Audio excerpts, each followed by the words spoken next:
নমস্কার, welcome to my channel home chef ivy.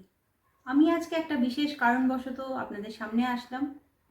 আপনাদের মধ্যে যারা আমাকে ভালোবাসেন, আমার যারা ভিডিও দেখেন, তারা অনেকেই আমাকে জিজ্ঞাসা করেছেন, আপনি অনেক দিন যাবৎ কোনো ভিডিও দেন না, নতুন ভিডিও আপলোড করেন না, কি ব্যাপার? করুন, নতুন কিছু রান্নার রেসিপি আমাদের শেখান, দেখান।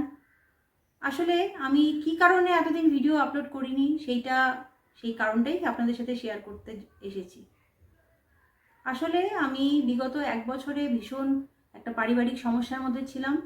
পারিবারিক সমস্যা বলতে বাসস্থান নিয়ে সমস্যা। আমি আগে যেখানে ছিলাম, মানে যেখানে থাকতাম, সেই বাড়ি শিফট করে আমি এখন আমার নতুন ফ্ল্যাটে এসেছি। কিন্তু এই গত 1 বছর ধরে আমি এই ফ্ল্যাট পাওয়া নিয়ে ভীষণ সমস্যার মধ্যে ছিলাম। কিছুতেই ফ্ল্যাট পাচ্ছিলাম না। ভীষণ চিন্তায় ছিলাম যে মাথার উপরে ছাদটাই না চলে যায়। এই পরিস্থিতিতে কি ভিডিও আপলোড করা যায় আপনারাই বলুন? কিছু ভালো রান্নাও করতাম না, ভালো খাবার দাবার খেতে ইচ্ছা করতো না, তা ভিডিও কি করে আপলোড করব। কিন্তু এখন আমি আমার নতুন বাড়িতে চলে এসেছি, মনের দিক থেকে আমি অনেকটা টেনশন ফ্রি। এখন আবার আমি নতুন করে ভিডিও আপলোড করা শুরু করব।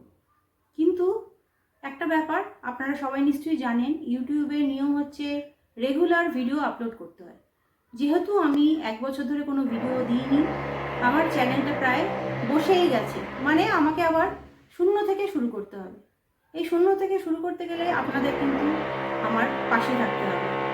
আপনারা যদি আমার পাশে না থাকেন তাহলে কিন্তু আমি আর চ্যানেলটাকে গ্রো করতে পারব না। আমি এবার শুধু রান্নার ভিডিও নয়, অনেক ধরনের ভিডিও দেবো, মানে ব্লগ যাকে বলে। আমি কি করছি, কোথায় যাচ্ছি, এই সব কিছুই আপনাদের সাথে আমি শেয়ার করব। আর নতুন ফ্ল্যাটে আসলাম, নতুন ফ্ল্যাটের একটা ভিডিও ট্যুর তো অবশ্যই আপনাদের সাথে শেয়ার করব। আশা করছি আপনাদের ভালো লাগবে। তাই আবারও বলি, আপনারা কিন্তু আমার আবার নতুন এই উদ্যোগের সাথে থাকবেন, পাশে থাকবেন। আজ এটুকুই। সবাই ভালো থাকবেন। ধন্যবাদ।